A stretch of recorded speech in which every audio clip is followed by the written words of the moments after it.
Good afternoon. On behalf of the ISSA Canada team and our show partners, Media Edge Publishing and the International Facility Managers Association, welcome and thank you for attending our virtual event. I'm Mike Nosko, Executive Director of ISSA Canada, and before we begin, I would like to share a few things with you about today's program. Our group has worked very hard over the past months to provide content that is a benefit to all our market segments. A special thanks to our presenters who will share their knowledge about emerging trends and what to expect in the new normal as we move forward in a post-pandemic world. This virtual event is being put together in a straightforward and convenient fashion for all our attendees. Just keep your screens open and the sessions will continue for the duration. I hope you will stay with us and don't forget to join us at the conclusion for our virtual networking event. It has been a challenging time over the past 16 months, and much attention has been brought to our industry and what it represents. Never before has the value of clean been so important in keeping our facilities, workers, and general public safe and healthy. You all deserve a tremendous amount of credit, and you should be very proud of your contribution in the war on COVID-19. ISSA is leading the world when it comes to advancing clean and bringing education, accreditation, and industry standards to the forefront. We urge people and organizations to hop on board and get involved to help us raise the bar in the cleaning industry. I want to stress again how important the contribution has been from our frontline workers, our manufacturers, and our supply chain. You have all answered the bell. You've gone beyond what's been expected. And guess what? The world is taking notice. There's been a lot of suffering and many lives lost in the COVID-19 war. Our sympathies and deepest sorrows go out to all those who have been affected. Before we begin our first session, we would like to thank our sponsors who have helped make this virtual event possible. Our platinum sponsors, Clorox Pro and Scandinavian Building Services. Our gold sponsors, Charlotte Products, Nilfisk Canada, Rubbermaid Commercial Products, SC Johnson Professional, and Zytec Germbuster. Our silver sponsors, International Power Systems, Candroid Robotics, and Swish Maintenance, experts in complete cleaning solutions. We will be sending you a link of today's ISSA Canada's virtual experience recording for you to share with your staff or industry colleagues within a few days. I would like to turn things over to one of our platinum sponsors, Candace Alford, Vice President of Procurement with Scandinavian Building Services. Candace? Good afternoon, everyone. My name is Candace Alford, and I'm the Vice President for Procurement and Risk Management at Scandinavian Building Services. Scandinavian is very proud to support the ISSA Canada Show 2021 as a platinum level sponsor this year. Our organization has recognized significant opportunities in Canada, and we sincerely look forward to speaking and working with Canadian professionals. A little background about us. Scandinavian Building Services is a national janitorial company serving customers from coast to coast. Our team of 7,000 plus cleaning professionals are responsible for putting the shine on 150 million square foot of retail and commercial properties daily. Our clients include Canada's largest national retailers like TJX and Walmart, commercial spaces from small offices to large towers, iconic sports and entertainment facilities like Rogers Place and Bell MTS Centre, industrial spaces, global property management companies like CBRE and BGIS. We also include fitness facilities, shopping centres, and much more. No cleaning challenge is too big or too small for Scandinavian Building Services. We've even created a special services division within our company to help our customers limit the number of vendors they require. We strive to be the one-stop shop for services like specialty floor care, pandemic disinfecting, pressure washing, parking lot maintenance, litter pickup, construction cleanup, and so much more. Having been in the industry for over 65 years, we understand what goes into the complete management of a cleaning program for all business types and sizes. It is my pleasure to introduce today's ISSA Canada opening keynote session, which is a roundtable discussion entitled optimizing B2B sales models and strategies, how distributors can and must accelerate post-pandemic. Today's roundtable participants are Tom Gale, who is CEO of Gale Media, a market research and media company that provides market intelligence products and services to wholesale distribution executives through its two brands, Modern Distribution Management and MDM Analytics. Since 1967, MDM has been the definitive resource for distribution management, best practices, competitive intelligence, and market trends through its market analytics, consulting, and market research, newsletters, books, and events. Gale has written and edited several books, including Stand Out from the Competition, 4 Pathways to Different Your Wholesale Distribution Company, published by the National Association of Wholesale Distributors. He is also the executive editor of MDM's Distributor's Guide to Analytics. Tom Fournier is long associated with the cleaning industry in Canada and has been a strong advocate of ISSA Canada.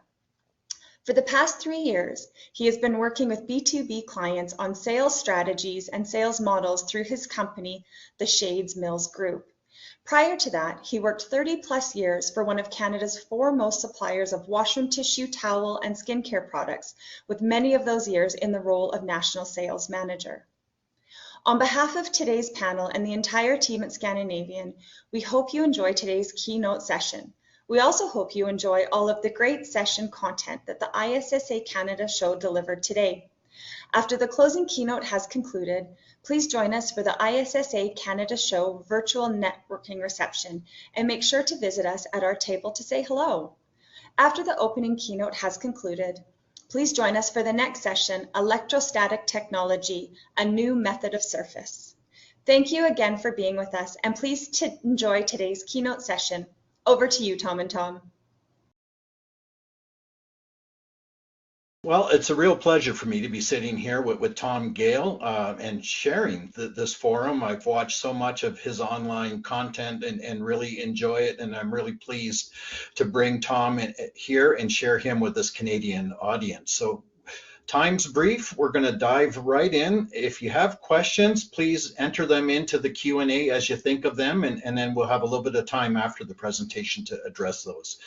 So Tom, you've focused your career on distribution, and using that perspective, can you tell us why the role of distribution within the supply chain in the cleaning and hygiene industry is so important?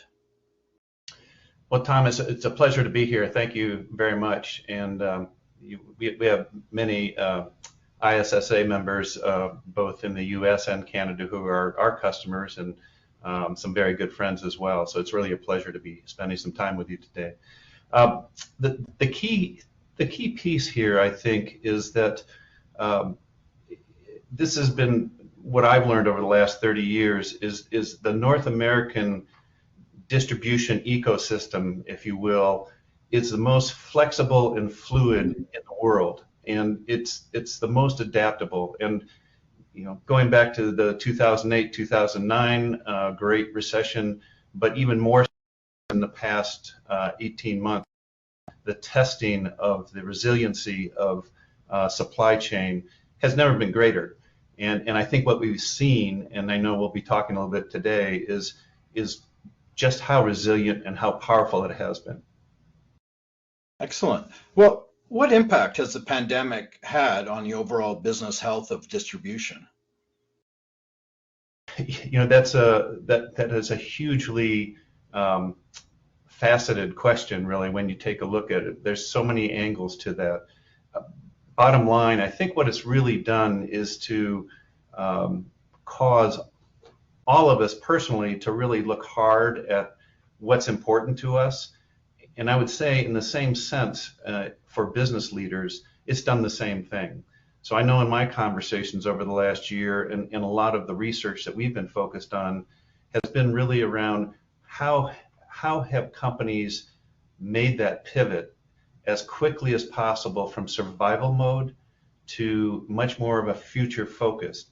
And most importantly, it's been so difficult to get teams to really align and to face forward. So that's been a lot of the challenge, I think, is really for leaders in supply chain and across all industry sectors is how do you motivate, how do you align your teams, and how do you get them excited about what the future looks like? All of this when you can't be doing face-to-face meetings. The sales model, which has been critical in terms of face-to-face meetings, all of a sudden that shuts down overnight. How do you flip? We're all extremely exhausted by Zoom meetings, but we've learned to adapt.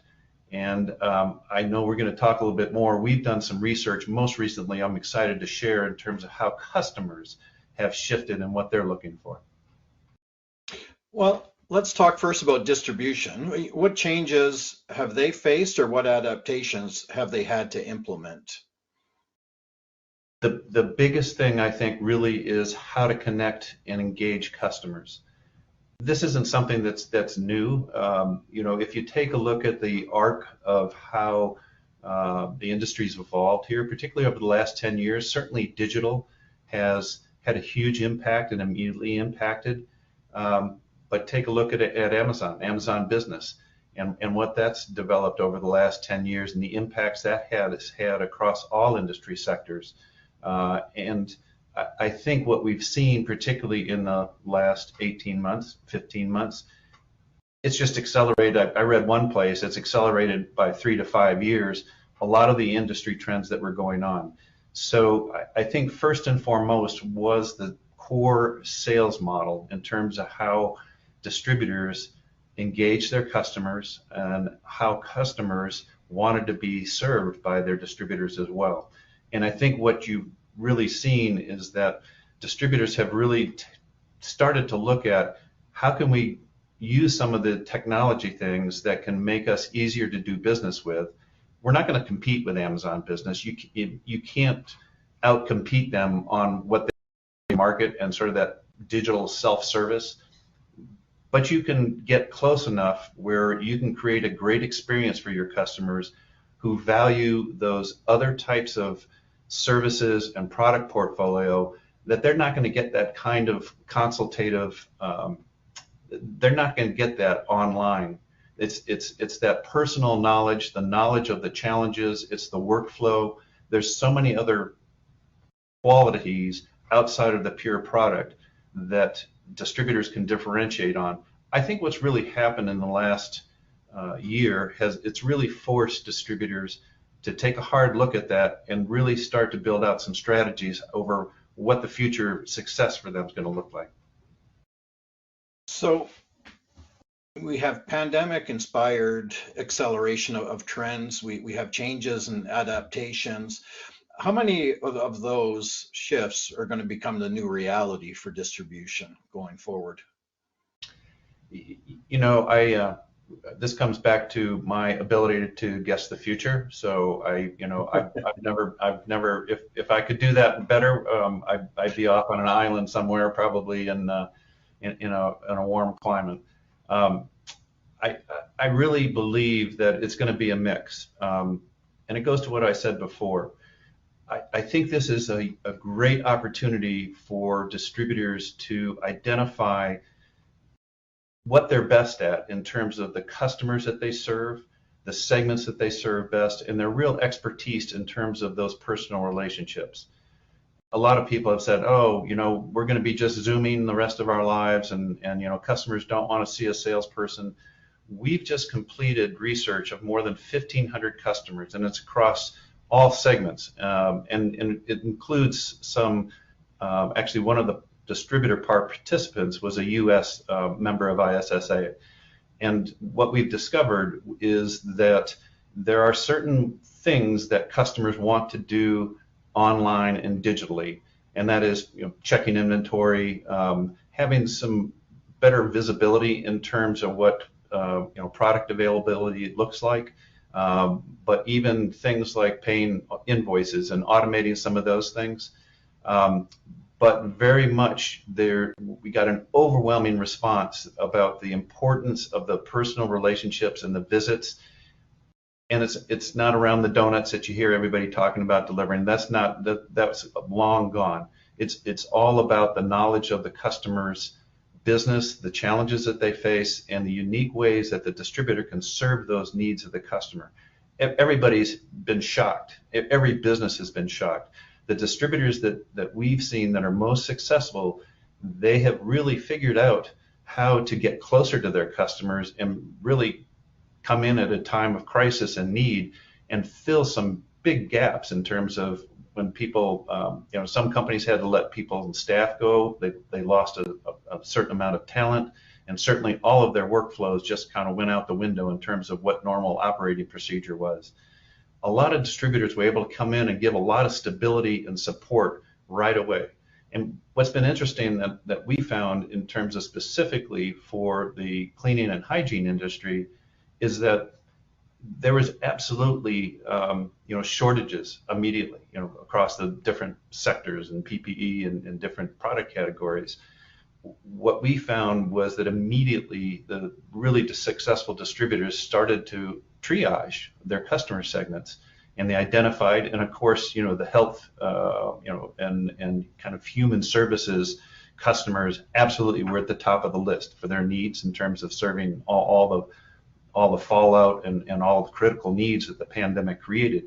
And then secondly, they just figured out on a case-by-case basis sort of who was going to get product first.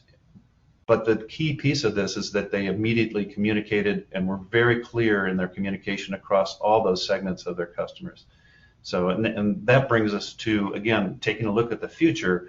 I think it's forced a lot of distributors to take a look at how they segment, how they use data, and how they take a look at making analytics and data much more a day-to-day aspect of how they run their businesses going forward.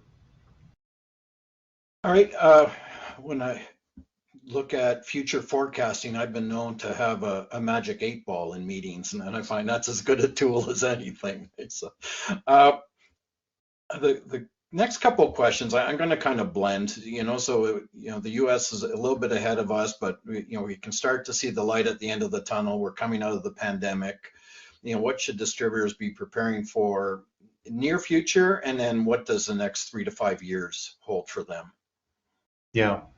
Well, I mean, just as a preview, we're in the beginning of summer here, and it was about a month ago that really a lot of the masks in the individual states. I'm in Colorado, and one of the Colorado opened up. I can tell you immediately the Monday after the weekend that the governor here made that announcement, rush hour was back for the first time in 15 months, and it's now the airport here is sort of back to pre-pandemic levels. I would say a lot of the traffic, people are going back to offices. So actually a lot of the shutdown that took place in terms of institutionally needs, their ongoing needs as far as cleaning and hygiene, all of those are absolutely ramping up here. So we're forecasting, and everybody's really forecasting here, a really quick ramp up, and all the indicators, economic indicators, are extremely positive. So I'm sure that's going to start to kick in and have an impact for Canada as well here. I think the key thing, and this is perennial, been when you go into these types of cycles, there's a bullwhip effect in terms of supply and demand and availability of product. And I think those distributors that have the strongest relationships with their suppliers and the open communication are going to be best positioned to make sure that they do have the inventory, they have the information so that they can support their customers and that there's no surprise. And I think that's one of the key differentiators here, Tom, is really that for customers, there's never been more availability for sourcing products. If they go to one distributor, they don't have it, they can get on their keyboards and go look for it really quickly. So what I said before about moving forward, it's just the pandemic has really just accelerated that need for distributors to carefully segment their customers, identify the most profitable ones and the ones where they're going to be most successful in terms of enabling their customer success, and that will fuel their growth as well. All right, you referenced this a little bit earlier, but an emerging force in the B2B world is Amazon Business. How can a distributor differentiate itself and preserve its customer base from the onslaught of Amazon? Yeah, I mean, and that's been the 1,000-pound gorilla out there, right? And they've one by one gone to different segments and commoditized them.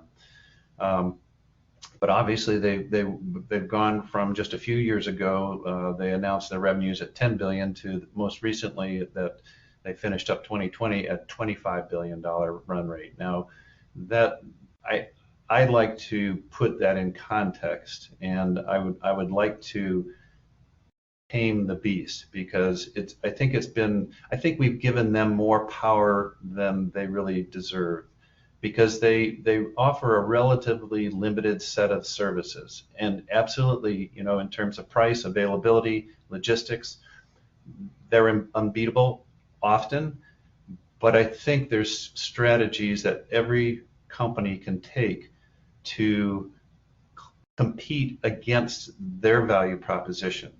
And by that I mean, if you take a look at that 25 billion, and for context, we map out the total sort of MRO markets, the maintenance, repair, operating, including Jan-San, cleaning and hygiene products. You can profile it, but for the U.S. alone, probably $600 to $800 billion range. So Amazon has $25 billion of that. That's a big chunk, but still, in the overall scheme of things, take a look at how fragmented their product categories are as well. So you start to take that down into smaller chunks. Absolutely, they're going to own a piece of the market. And so I think what's important is for distributors to take a look and say, what are the pieces of the market that are opportunities for us and where we're going to be successful going forward? And I think there's huge amounts of opportunity opening up, and that the pandemic has actually presented in terms of the needs and changing needs of customers, not just digitally, but in terms of the pivots that they're making and the type of customization that distributors can bring in there, because they do have those personal relationships and the trust and integrity.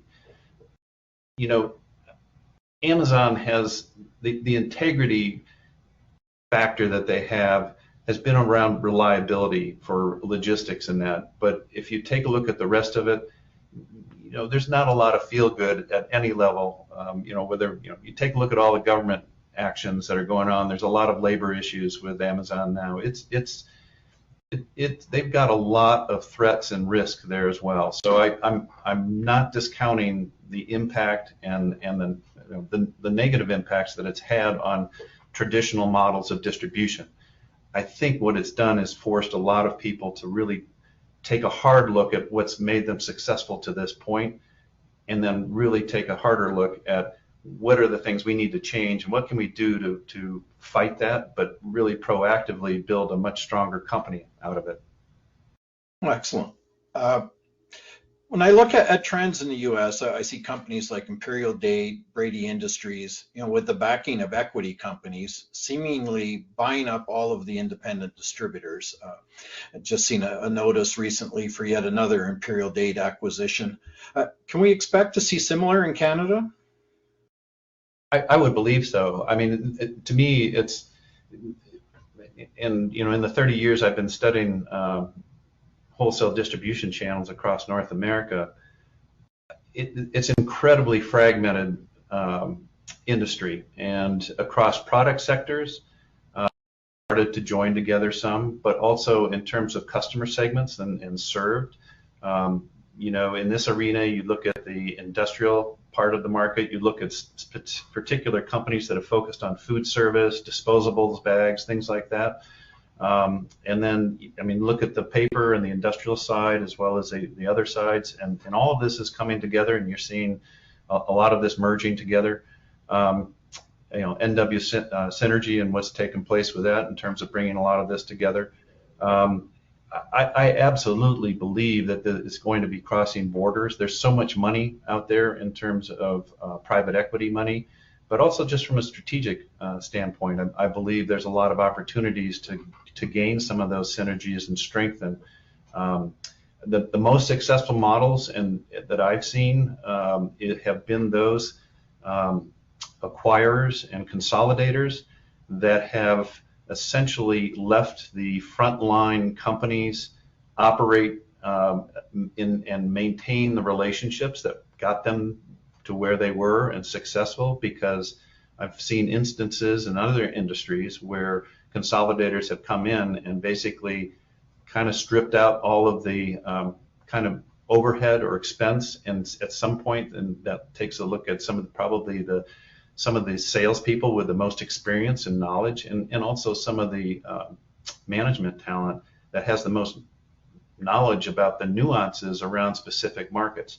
That's what I've seen, is a lot of these consolidators come in and they've been successful in areas outside of distribution, and they kind of try to bring a cookie cutter approach to this. Every instance of that, it fails. You can't do that. There are nuances in wholesale distribution, the relationship, and very specific markets based on the DNA of the customer bases that are in there, and in individual customers. You can't cookie cutter a lot of this. It's a complex, this B2B markets are very complex, and it really requires a lot of skill to manage effectively. Great, thanks. We've got a couple moments left. Why don't we take a moment to talk about modern distribution management? How can you help distributors, manufacturers, and their customers as we look to the future? Yeah, well, thank you, Tom. It's really along the lines of what we've talked about. I mean, we describe ourselves as both a market research but a niche media company, in that we've been around since 1967, and I've been the steward of it since 1992 when I had the opportunity to buy it. We really focus on the core pillars of what makes for successful distribution, and that's around the technology side of things. Around data and analytics, that's a huge component in terms of what differentiates distributors from their competitors. Talent is another one of the pillars that we focus on as far as what makes for successful distributors. And the final piece is really around process and process discipline. This goes back more than 20 years ago when I did research with another consultant in the industry here in the U.S. with a lot of deep background in the industry. And we put together a book with 10 case studies specifically around how do you differentiate your distribution company.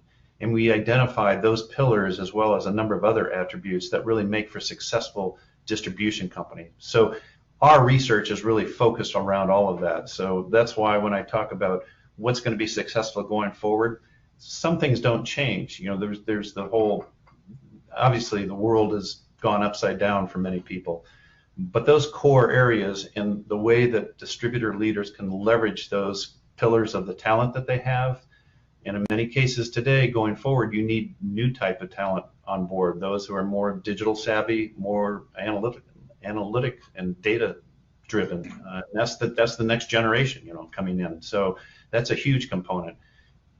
The other pieces that I mentioned are all of those are really critical aspects, I think, going forward. And why I'm excited, I think there's a huge amount of opportunity out of all the chaos and what distributors have navigated to get to today. I think there's a lot of opportunity, particularly in these next 12 to 24 months here. Well, I'm a proud subscriber, and I'd highly recommend to others to have a look and consider doing the same. I think you guys do a great job, and it's a tremendous resource. So thank you for this, Tom. I think at this point, we will turn to the questions out there. We'll address some of the ones that have been entered already, and then we have a few moments for people to enter in some new questions. So let's go. Sounds great. Thank you.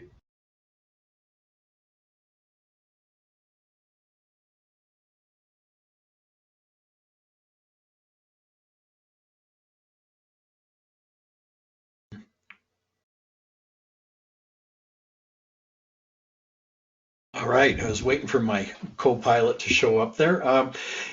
Let's dive into a couple quick ones here. First, Ken Bond was asking what benefits ISSA to a new commercial janitorial company. I think the answer maybe best comes from Mike Nosko or someone at ISSA, but I think you'll find that it's just a tremendous resource, and probably the greatest value will be a lot of the training courses and technical support there. So I hope someone there will answer you in greater detail. Also, I want to recognize Shannon Hall from Dustbane, who posted on LinkedIn the Magic 8 Ball and dredged that out of my memories, and that's why he showed up here.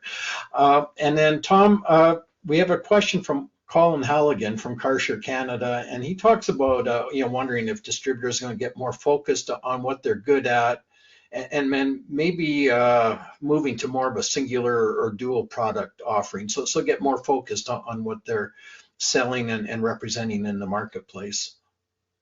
Yeah, I love that question, Tom, because I do believe that we will be seeing that, and a lot of what we've been talking about in terms of the impacts and what the last year and a half has really done is forced all companies really to take a look at their cost to serve customers and what that looks like. So if you, and obviously Amazon Business has taken out some of that high margin sort of, some of the commodities that customers used to bundle in, and that was a pretty good sort of chunk of the business. And I know in other sectors, certain sectors, some of that was like, could be 10%, 20% of a core business, but it was very high margin business. With Amazon Business and other marketplaces, other digital competitors now coming in and taking some of that, I think distributors have to really take a look at how many lines they're representing. I think it really comes down to picking your partners, who you're going to go to market with, who is really going to be able to support you and what the efforts are. I know a lot of great examples of manufacturers who really partner. They do a lot of market research with distributors, and in turn, distributors are sharing point of sale information.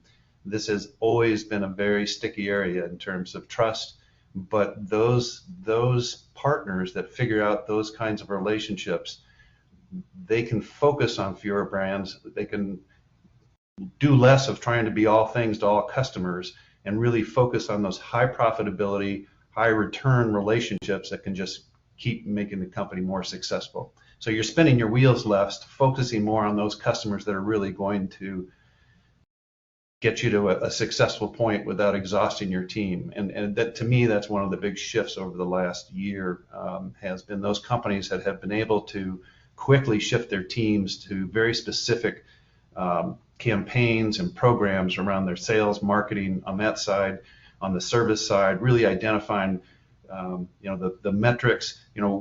What does success look like for us 90 days from now in terms of really serving our customers well? Great, thank you.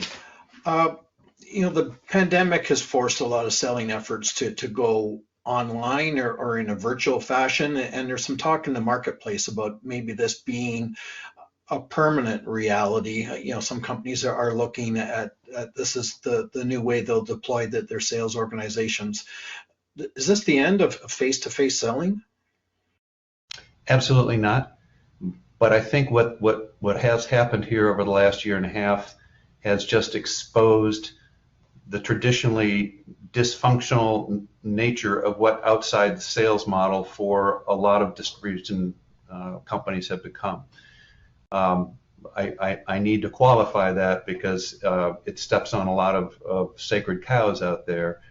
The outside sales role is absolutely critical. It's what's gotten everybody to where we are today.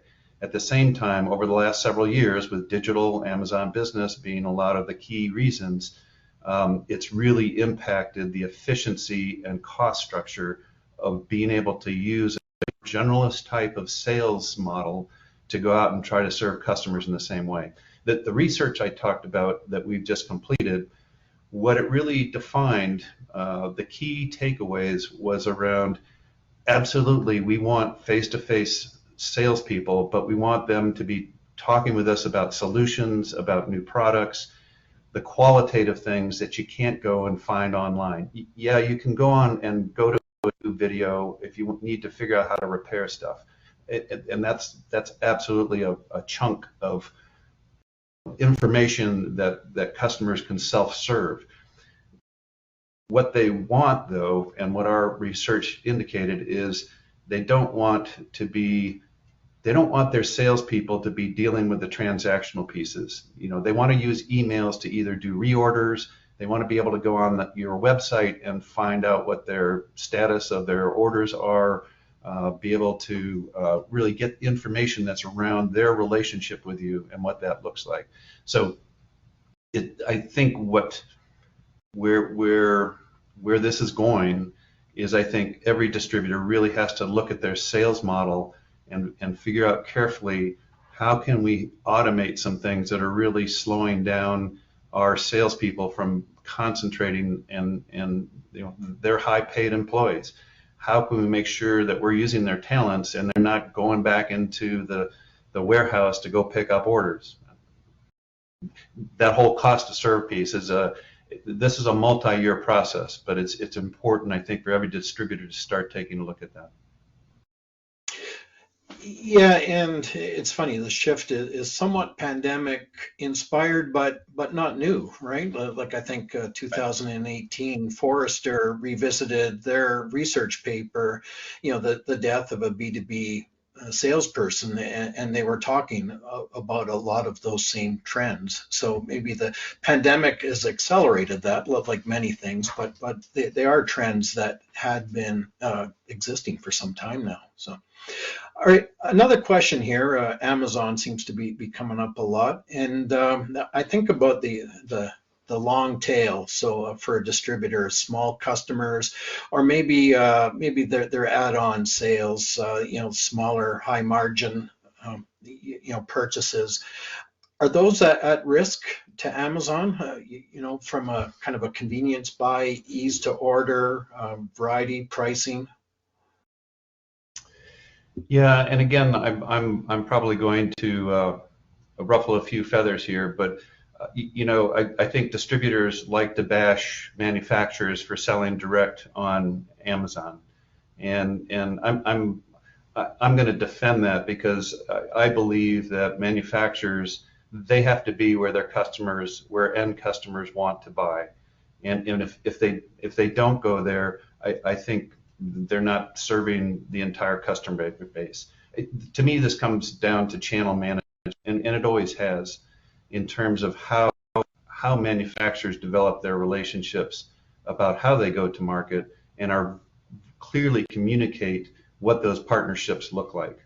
I think where you get into problems is where manufacturers haven't, or they're not completely open with the distributors, and obviously that fosters no good for anybody, I think. So to come back specifically to your question around that, particularly the smaller high margin sales, there's two pieces really where Amazon has been successful. And I in the past, it really has been that long tail of what people talk about, where it's these more commodity products that's very easy and transparent. You can go and it's very price sensitive.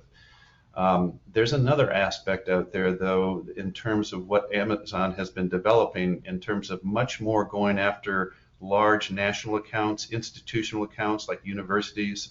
They've made some big announcements here over the last couple of years about serving major universities, and they're also going after a lot of government business. So they're becoming more sophisticated in terms of how they're growing. So I think that's where I think distributors and manufacturers need to talk about what are the strategies for us to create the value propositions for our customers, particularly at those larger accounts, I think, that will really protect those relationships and the value that's out there. Thanks. And then for Ruth, there's a whole host of different topics and speakers following us. The next one will be in about 6 minutes. So I hope you enjoy your day. And then I'm sorry if I don't quite get the name right, Sam or Same. I guess he talks about selling through distribution. So similar to Colin's question, but he's thinking about it as a vendor. They have multiple distributors, different go-to-market strategies. How can a vendor standardize brand communication through distributors? Well, I think one of the real powers of distribution is that in each market is unique, and a manufacturer can't effectively serve that.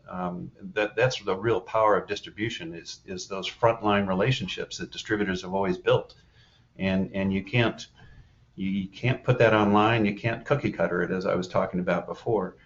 I really believe it's around building those relationships with the principals of those distribution companies, and really not trying to create a standardized approach for every single market. I think you're going to hurt yourself there. You absolutely, it's really, I think, around the brand strength, but really about the marketing support that you can give to distributors. The most powerful distributor relationships I have seen have been those manufacturers who have done a number of things really well.